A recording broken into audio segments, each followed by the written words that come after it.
Let's be friends. Have you not?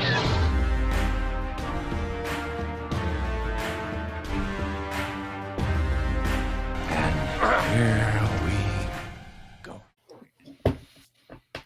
Greetings, everyone, and welcome back to the Ambassador Wing and a brand new episode of the Tarantino podcast. And today we're bringing you our discussion on the Hateful Eight. And as always, if this is your first time to the Ambassador Wing, or if you are a regular visitor, welcome, welcome. Glad you're here and hope you enjoy the discussion today. And with me, I've got my good friend. You know him, you love him. He's weird, he's quirky, but that's why we love him. Mr. Ace Moick. Ace, always a pleasure, bud. It's been an interesting journey these last several months, revisiting the films of Mr. Quentin Tarantino, and we're almost to the end. I'm kind of Glad sad to be back, Mr. Ambassador, and thank you again once again for the invite. Hello, folks. So, as I said, today we are discussing The Hateful Eight, Mr. Tarantino's second foray into the Western genre, and I have to say it, I think this is actually slightly better than Django Unchained. But just slightly. I wholeheartedly agree. Where Django was good, don't get me wrong, very good, very solid outing for Mr. Tarantino's foray into the Western genre. This one, he perfected his version of the Western, and what a story and what a cast. I mean, we've got several returners, we've got a few new faces. I mean, we've got, of course, Mr. Kurt Russell. You know him, you love him. We've got, of course, a regular alum of the Tarantino film, Mr. Samuel L. Jackson. We've got Bruce Dern. We've got, of course, Mr. Michael Madsen. We've got Mr. Tim Roth as Mr. Oswaldo Mulberry. And we've got Channing Tatum. Very curious choice. But a good choice. And honestly, you know, watching this now and hearing him speak French, I'm like, now I understand why they picked him for Gambit for Deadpool and Wolverine. It just freaking worked. So I've kind of opened up the door, my friend. Where do you want to start with? The Hateful Eight. Well, I agree with, like I said, I agree with what you said about liking it more than Django Unchained. While Django had much more action consistently throughout the movie, I like this one more because it's more of a slow burn, relying on conversation and being confined into the haberdashery. Obviously, Mini with haberdashery. obviously, since that plus being set in a winter setting with Kurt Russell, it's Tarantino paying homage to John Carpenter's The Thing. But just being stuck in the haberdashery for the most time kind of reminds me of Alfred Hitchcock's Rear Window, just because how you're in this one space for the majority of the movie, and basically every thing happens there, with the exception of the stagecoach scene and putting the horses away. And I just enjoy the slow burn. And when I first found out that apparently the movie came about, because I found out some people didn't really like it and didn't perform as well as Tarantino would have liked at the box office when it was originally released. It's because the original script was leaked online by someone who had connections with Tarantino, and whoever that was, we'll never know. I found that out on one of the Chuck Dixon podcasts. I thought, really? I never knew that. And it would have been interesting to see what the original one was, because I understand there was a live reading with the cast that was supposed to be in the original version, but I've not watched the live reading yet myself, if it's on YouTube. So I'd be interested in seeing that, but I like the movie as it is. Some people say it's cut short or like it just skips like what would be a second act or third act, something along those lines. Can't remember what the argument was, but I like the final product for what it is. A very slow burn. Yeah, I've always been a fan of a slow burn myself. I mean, several films, including a few of Tarantino's, work best as a slow burn, and this is definitely a prime example. And you know, I wish I had caught on to this, because as much as I love John Carpenter's work, it never struck me to think, wait a minute, it's set in the winter, it's set in an isolated setting, and you got Kurt Russell. All you need was David Keith But instead, you got Samuel L. Jackson. I'd say that's a plus either way you slice it. That actually would have been a great reunion. Yeah, it would have. But you know what? I liked how Jackson and Kurt Russell worked off of each other. They're two characters. One's a retired cavalry officer, and the other is, well, a bounty hunter and everything, stock and trade. And you've got, of course, I can't remember the name of the actress who plays Domergue, but she is just she's great in this. She really is. And I feel like I should know her name, but I can't. I just can't.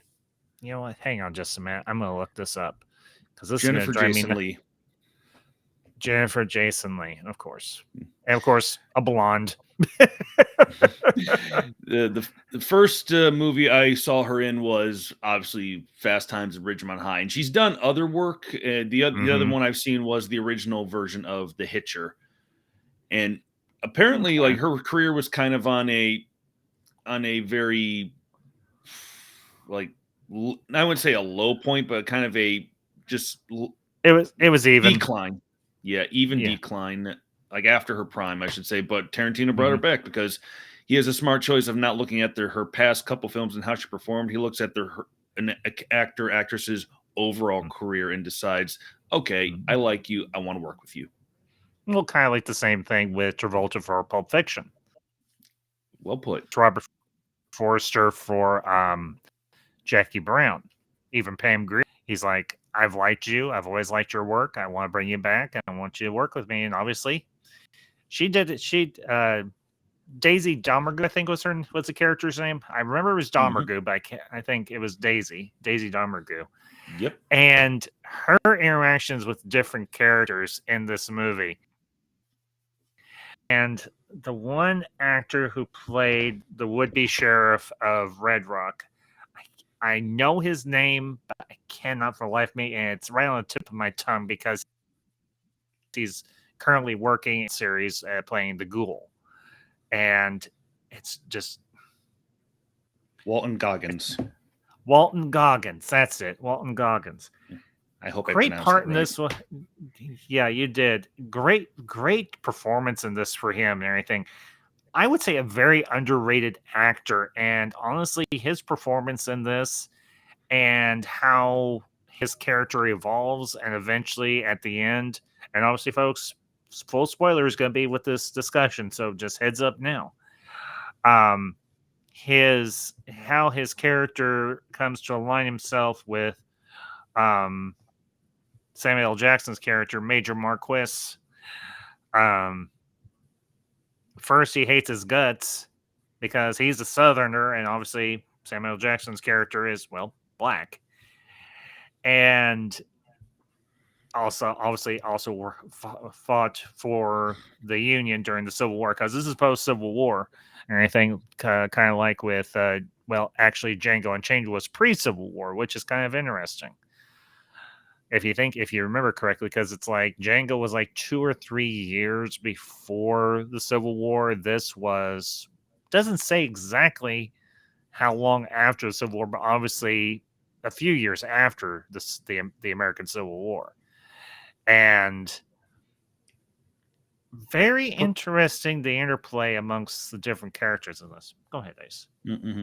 I was just gonna say pre-Lincoln assassination. So sometime before then. I'm not a historian. I don't have the years of like his presidency memorized or nothing like that. Lincoln was assassinated right at the end. It was 1860. The American Civil War. Well, obviously the Civil War here in the States ended in 1865. And Lincoln was assassinated in April of that year. So, not entirely sure when. Like I said, I'm not entirely. Obviously, like I said, this movie takes place after the Civil War, but we don't know an exact time period. But that's beside the point. Don't want to get bogged down in the minutia. Let me ask you,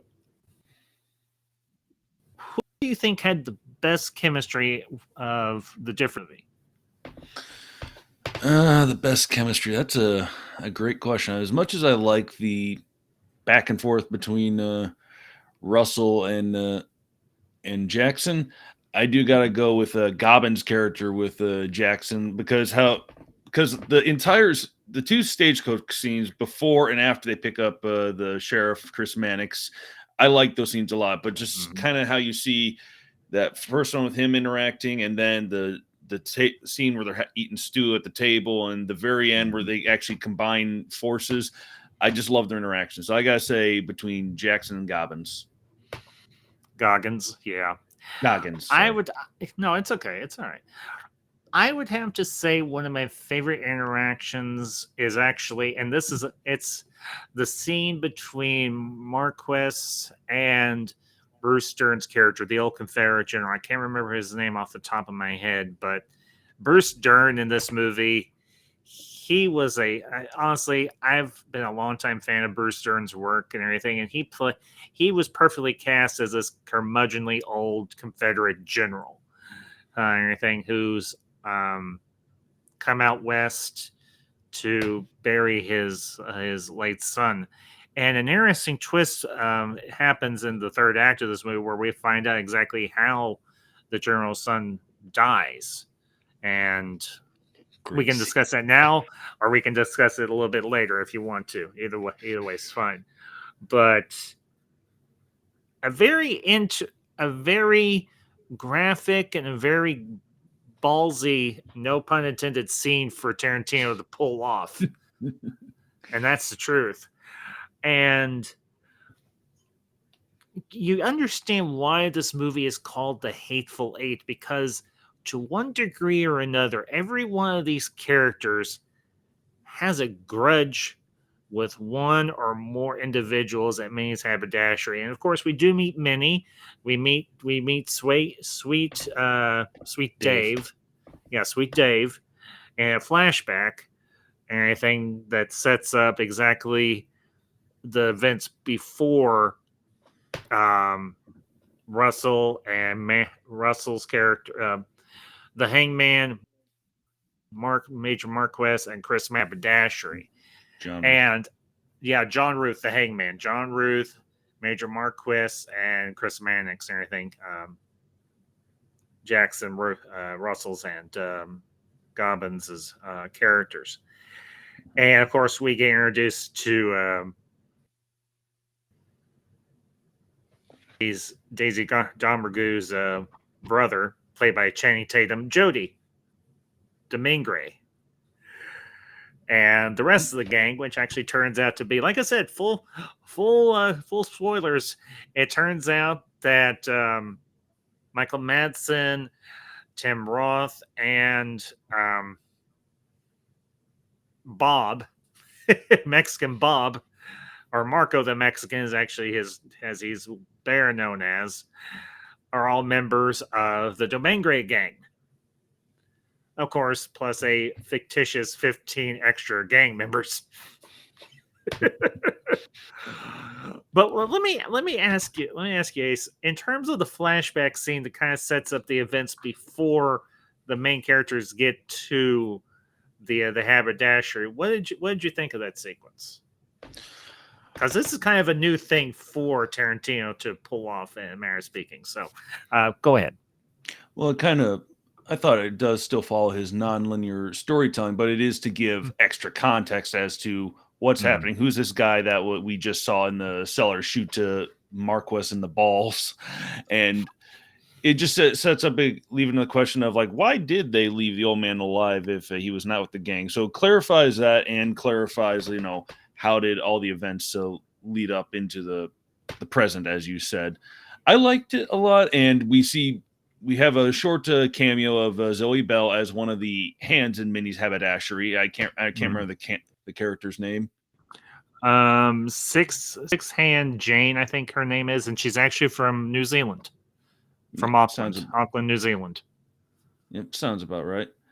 Yeah. So I dug that scene a lot, and like you mentioned, it was just the scene of Channing Tatum like speaking French to her, and then just saying like, "What's French for for this?" And French for yes. yeah, just so that she could ask her husband like, "Is my ass? Ask me if my ass is fat." I know your ass is fat. Just ask me, is my ass fat? Is your ass fat? Oui. And I do feel, and I think this was kind of intentional with Quentin and everything, because the characters at the Haberdashery seem very likable, very charming, very endearing, very down to earth. And you hate to you in the back of your mind, what's going to happen to them, obviously, and you feel bad for them because they just seem like good, decent people, just good, salt of the earth people, just working at this outpost, which is essentially what it is. It's an outpost or anything for stagecoaches. Yeah, and it may not like when Mannix first gets in, he's like, "Oh, let's see, haberdasher was a bit of a joke." When he says that, you have that flashback, kind of makes you think, well, it might not have been a haberdashery like literally, but in spirit because of Minnie and all them people there, it kind of was. hmm Well, and everybody, there's hats hanging all over the walls and everything. There's blankets everywhere and so on. So I have been, in a manner of speaking, in a proper haberdashery. And I think what Minnie was trying to do was try to set her outpost apart from a lot of the others who are probably in that area. And what really stings? What's going to entice people to come to that location that's out in the middle of nowhere? Minnie's haberdashery. I think I want to go. I think I want to go visit there. And I have to say, some of his best camera work, cinematography work in this movie, because the opening, the close up of the stone crucifix, which I really appreciate for most of you who know, those who may not and everything. I am a Catholic, well, Christian, or I am a Catholic or anything predominantly, and a very nice touch, and then it kind of just zooms back as the credits are rolling, and then you see these snow-capped mountains, something you'd almost imagine you'd see in like a Peter Jackson Lord of the Rings movie. Not Quentin Tarantino, but Tarantino nailed it with this. The environment is beautiful, I say, and it's a great backdrop for this story that we have in everything with this movie. Yeah, I agree, and I think, like we mentioned, some of the other movies that's paying homage to. Another great one that is a western that kind of flies on the radar that he's paying homage to. Sergio Corbucci's The Great Silence, which I finally got around to watching the last couple months, and it's fantastic. You can see like how the cinematography with the visuals of the mountains and so forth is paying homage to that one. It's not necessarily a western I'll recommend for a casual viewer. I mean, because it is a brutal movie, not a happy ending, but I recommend it if you really like spaghetti westerns or like this movie a lot. Oh yeah, I love spaghetti westerns. I mean, I'm a huge fan, of the Sergio Leone, the Man with No Name trilogy. Love those movies. Good, full of dollars for a few dollars more. And then the unintentional fourth movie, High Plains Drifter. That's a great one. I love High Plains Drifter. Yeah, this one, obviously I'm not familiar with the one that you mentioned, but this one, Hateful Eight, kind of puts me in the mind a little bit of the cinematography that I've seen in other westerns from, like, say, the John Wayne era of westerns, particularly his later work. For instance, the True Grit. I would say even El Dorado, if you're familiar with that one, but it's him and Robert Mitchum and a young James Caan and so on. A very young Ed Asner. One of the main things about this movie, but one thing in particular that I really appreciated with this film is the small attention to detail, particularly with the guns and the different little accoutrements that go along with with the time period, particularly Major Marquis and John Ruth's pipes. I loved their pipes and everything. It was a nice little touch because what's a good way to keep yourself warm in the middle of the winter? You smoke a pipe because it gives off a nice little heat and everything. And the way their pipes are made and everything, the heat source is close to them and everything. It kind of radiates some heat and everything to keep them warm. And another great way to keep warm in winter is have some hot coffee and some stew. And just that seeing them eating that stew, it's like, oh, that looks so good. It makes me want to look up a recipe for mini stew and have some coffee There with probably is one. There probably is one. It dawned on me when I was watching the movie. I thought, I'm going to find a recipe where I can try and replicate that because I love to make a good recipe that I see in the movie. I enjoy same here. Oh, yeah, same here. And you mentioned it isn't as brutal as some of his other work, but it's more sporadic. It kind of kicks off with where John Ruth and Obi, the stagecoach driver, get poisoned, and it just kind of escalates from there. And then you have where Major Marquis kills Marcus the Mexican, or Marco the Mexican, and he completely obliterates his head, his face. And of course, you mentioned where Major Marquis gets his balls shot off, literally. And you get the gut shot image of Mowbray and everything, and his guts are almost how many times he's been shot in the stomach. And just very visceral. And of course, the way that John Ruth treats Daisy Domergue and everything. I know he probably pulled his punches to a degree, and they did some really good makeup work on Jennifer Jason Leigh. But man, just whipping her every which way from Sunday. Mm-hmm. And just seeing like how she gets more beaten up as the movie goes on. First, we see her at the beginning, like she's essentially clean with just a black eye. Then John hits her a bit, and then bloody nose, and then, or not bloody nose, but like a cut, and then later on a bloody nose. And then like after she's poisons John, like he hits her repeatedly, and then we see she's have a couple teeth knocked out or broken at the gum line. She's like, oh man. Yeah. And then of course, as he's dying, blood on her. And then to top it off, I think it's Chris Mannix when Jody Daisy's brother is there in the hatchway to the cellar, just blows his head off, and she's covered in blood and brain, and you almost imagine, that's almost like the second time, except this time it was deliberate. But the first time we ever see somebody get their face blown off was, of course, Pulp Fiction. With the guy in the back of the car. Yeah. 44 but this time it was deliberate, and there's somebody. Huh? I was doing Dirty Harry.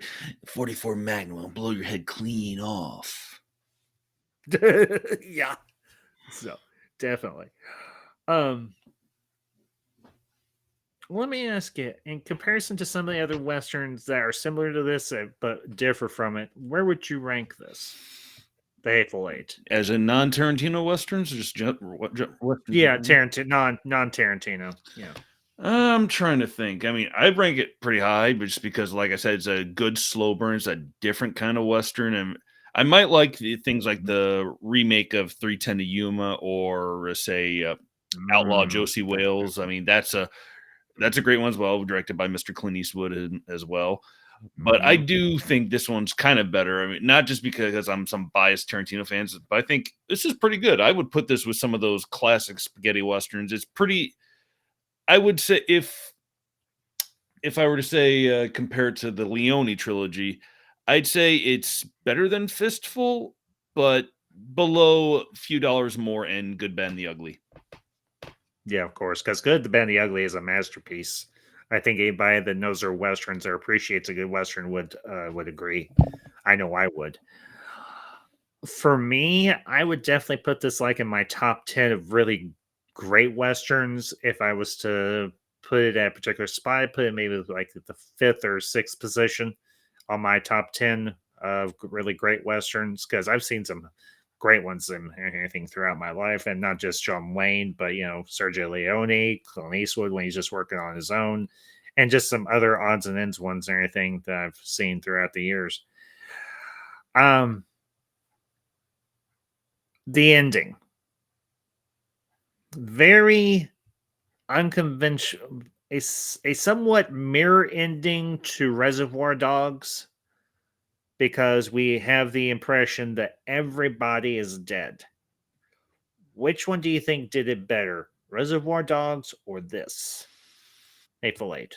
I think Hateful Eight did it better, to be quite honest, because like I said, I love the interactions between Major Mark West and Chris Mannix. So just seeing like how they kind of hate each other at the beginning of their interactions, then towards the end they kind of find a mutual ground and respect and whatnot, and kind of bond over what they acknowledge as a fictional letter and make peace. That I wouldn't call it sentimental, but I just kind of think it's kind of warming that these two enemies could put aside their differences and kind of just let bygones be bygones. Join forces. Yeah, as they're dying.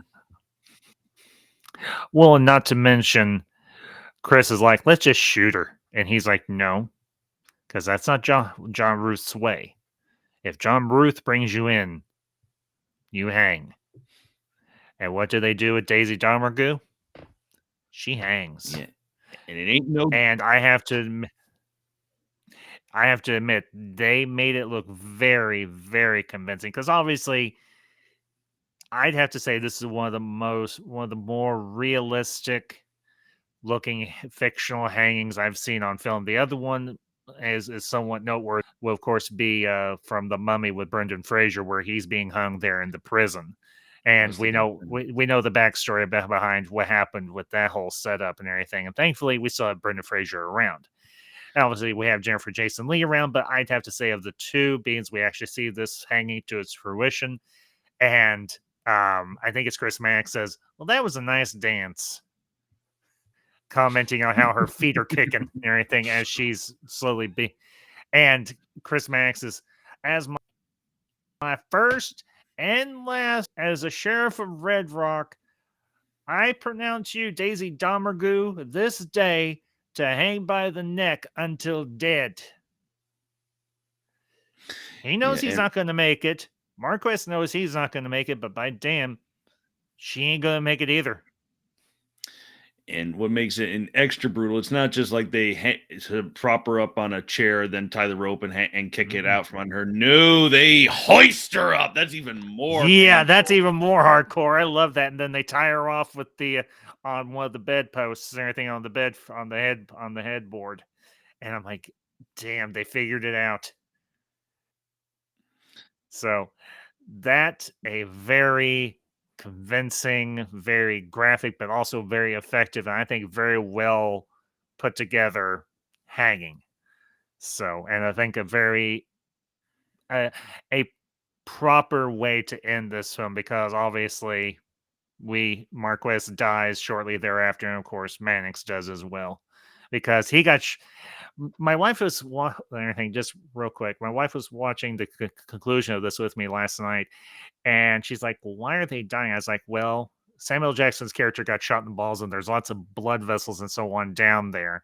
And with Mannix, he got shot in the leg and he hit his femoral artery, and that sucker just gushes. So they're dying from blood loss, essentially. So, any final thoughts, Ace, before we wrap up? I just want to say another great scene is Major Mark West having an interaction with General Sutherland or Sanford just before he tells a story about his son. I mean, that establishes, okay, there's some respect to soldiers, and then it, disappears when the It whole goes revolution. downhill fast. Yeah, very much so. I would say by far my favorite scene, the stage ride, the stagecoach ride, just when it's John Ruth and Major Marquise. That for me was my favorite scene because it really established them together. Yep. I agree. That's another great scene.